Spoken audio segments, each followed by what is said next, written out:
Coming up on today's San Francisco 49ers report, from scout team to living the dream, we have a breakdown to get to on Ji'Ayir Brown, the rookie safety who the Niners traded up for in the third round and now going to play a big role with Talanoa Hufanga out for the rest of the year with the torn ACL. And we have some more insane Brock Purdy numbers to take a look at that you do not want to miss. But first, you don't want to miss our Thanksgiving primetime watch party right here on the San Francisco 49ers Report. The Niners go to the Pacific Northwest to take on the Seattle Seahawks. Our coverage starts an hour and 20 minutes before this game. We have Super Chat MVP items. We have some raffle items as well. And then once the game gets underway after our pregame show, the best place for the faithful to experience game day outside of being at the actual game. So make sure you subscribe and turn on those notifications. Today's show is sponsored by Manscaped, by the way. Check out the brand new Lawnmower 5.0 Ultra. And with Black Friday coming up, 20% off and free shipping. Holiday season right around the corner after Black Friday. Use the code 49ers at manscaped.com/49ers. So a major change in store this week for San Francisco against Seattle because Talanoa Hufanga out for the season with that torn ACL that I alluded to just moments ago, suffered that injury on Sunday against the Buccaneers, and Ji'Ayir Brown now expected to step in and start in his place alongside Deshaun Gibson, who once again has been playing really good ball on a bargain deal. And Ji'Ayir Brown had a great, and I mean great debut against the Tampa Bay Buccaneers. There was one route early when he first came in for Hufanga in which he was running this way, he got turned around, it led to a big pass play. But after that, Ji'Ayir Brown was really good. More on him in a second. But first, of course, Hufanga is going to be missed. He's a fan favorite. He has the Polynesian connection with Troy Polamalu. He plays like Troy Polamalu. The hair is flying around, and he flies around. He's willing to sacrifice his body to make plays at all three levels of the field. And we're talking here about a 2022 All-Pro. He's one of the best safeties in the NFL. And he makes his presence felt all across the yard. And he's a versatile chess piece for D'Amico Ryans the last couple of years, and then this year in Steve Wilks. He also brings a youthful energy to this team that I do think the Niners feed off of a little bit. And then you go back to some of the numbers on top of the versatility, on top of him playing in the box, slot nickel, hybrid linebacker, or deep safety. Pro Football Focus grades, they really check out. And I think the big growth here for Hufanga is his growth in coverage this year from last year, 66.3 a year ago. Sometimes he would often get a little bit too overly aggressive, and that led to him getting beat as the opposing offense could take the top off of the defense. But his impact outside of that, it cannot be understated. Against the run, 77.1, rushing the quarterback is very good at that. A pass rush grade of 76.3 and an overall grade of 70.5. And now, welcome to the show, Ji'Ayir Brown. You have some big shoes to fill, but Ji'Ayir Brown is more than capable of fulfilling that role for Talanoa Hufanga. And who knows, he's drafted in the third round. He's a better athlete than Hufanga, maybe a tad bit of a better blitzer. Could he end up being a better player than Hufanga? Or could this be your future safety tandem with Ji'Ayir Brown and Talanoa Hufanga? And it's important for Ji'Ayir Brown to get some of those reps after barely getting any reps prior to that Buccaneers game. Cool moment for him here. He caught that interception of Baker Mayfield, got the wind knocked out of him. Fred Warner came up to him and was like, "You good? You just won us the game, bro." And All-Pro Fred and Ji'Ayir Brown embracing right there.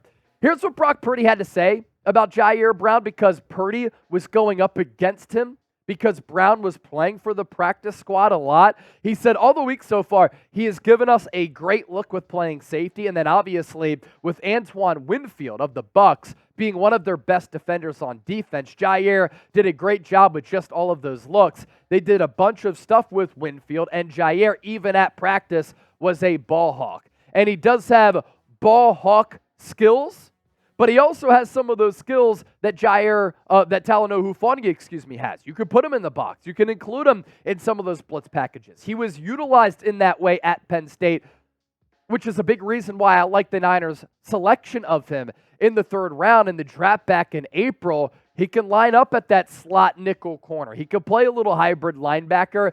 And as a deep safety, he might be better in coverage as compared to Hufanga. Again, player development is something that has made Hufanga a very good player. It's going to have to take place with Ji'Ayir Brown, but the ability is there for him to be an impact player for the San Francisco defense. And I think him being ready and prepared as he was a very good sign, because he didn't expect to play in that game. But when his number was called, he ended up stepping in for Hufanga and made some game-altering plays, as we'll discuss here in a moment.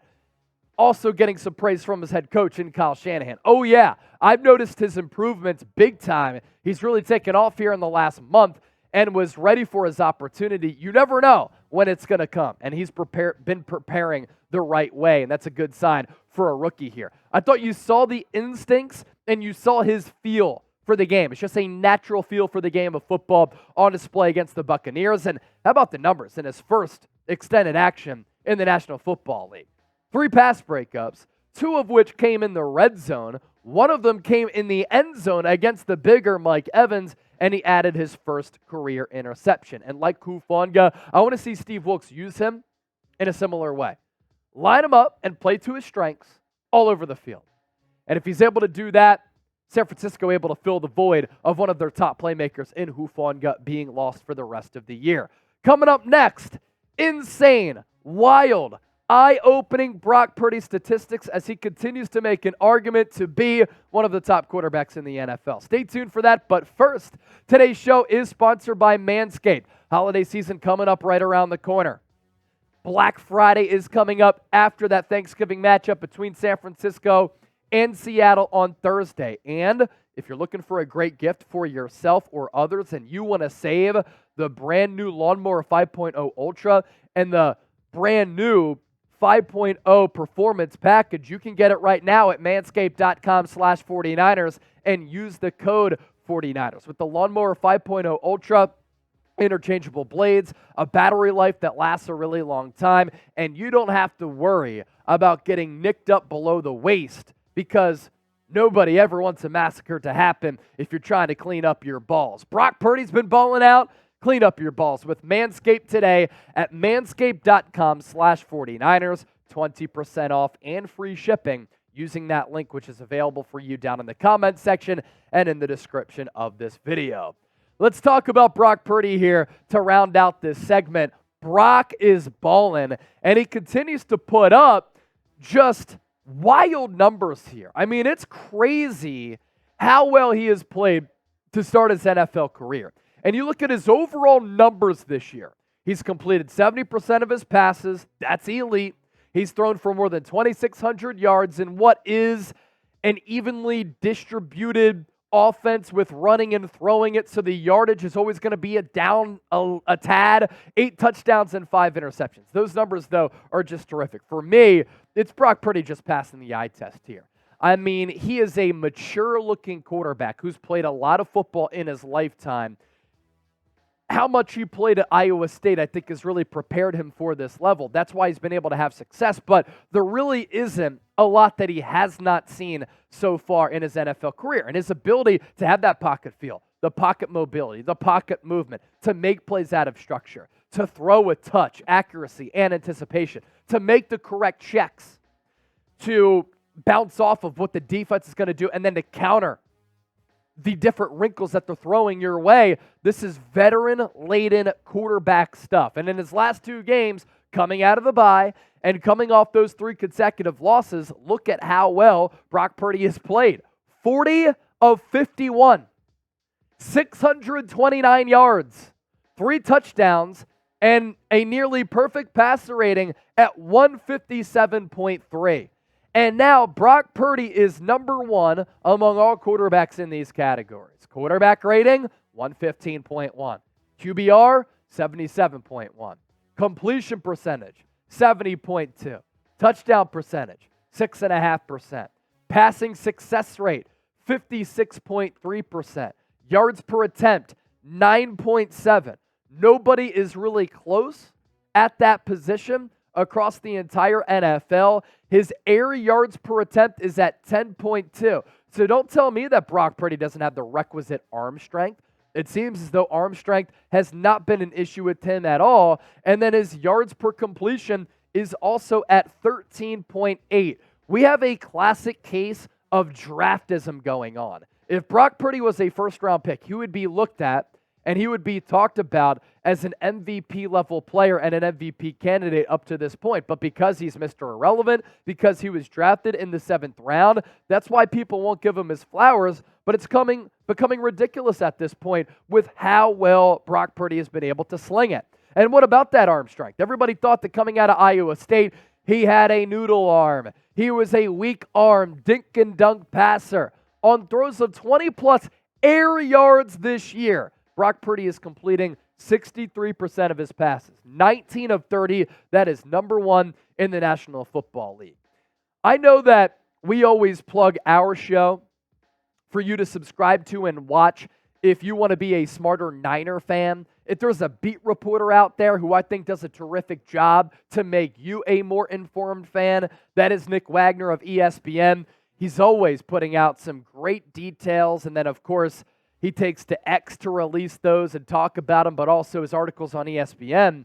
And this is something that we talked about a lot here on the show. It's the explosive element that Brock Purdy has brought to Kyle Shanahan's offense. From 2017 to 2022, Jimmy Garoppolo, 6 of 40 with 2 touchdowns and 6 picks on throws traveling 30-plus air yards. In 10 games this year, Brock Purdy, 5 of 9 with 2 touchdowns and no picks on those throws. A new and valuable dimension to the Niners' offense is taking shape.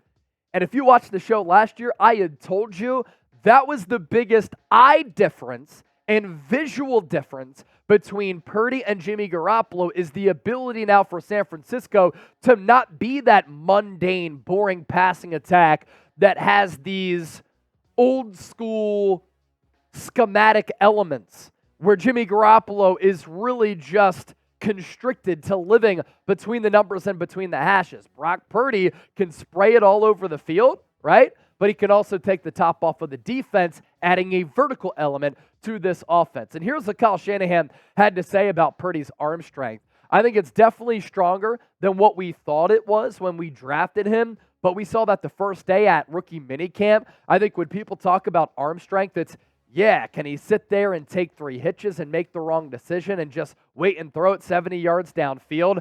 Probably not for Brock, but when do you ever want a guy to do that? On a Hail Mary, maybe, but you like guys who can make all the throws in the timing of the play, which is usually going by the right decisions, when to throw it deep, when to throw it short, when to check it down, when to go over the middle. Brock's always had that ability. And I think that is what separates Brock Purdy. That's what makes him special. And that's why Kyle Shanahan likes him so much. He is a smart and heady football player who knows when to make the right decision with the football, and sometimes what allows a drive to continue on a big down, a money down, a third down, a fourth down is making the right read. You can check at 70 yards with the pocket collapsing. That's cool and all, but I'd actually rather have a quarterback who knows what the defense is doing, is able to counter to that, has touch accuracy and anticipation, and makes the right play oftentimes. Josh Allen, way too inconsistent. Freak athlete, right? Brock Purdy, he's been the model of consistency this year and since replacing Jimmy Garoppolo. He is a top blank quarterback. Let's challenge you. And I want to see and gauge where the faithful is at here. Where do you think Purdy ranks among all quarterbacks in the National Football League? You let me know down in the chat right now.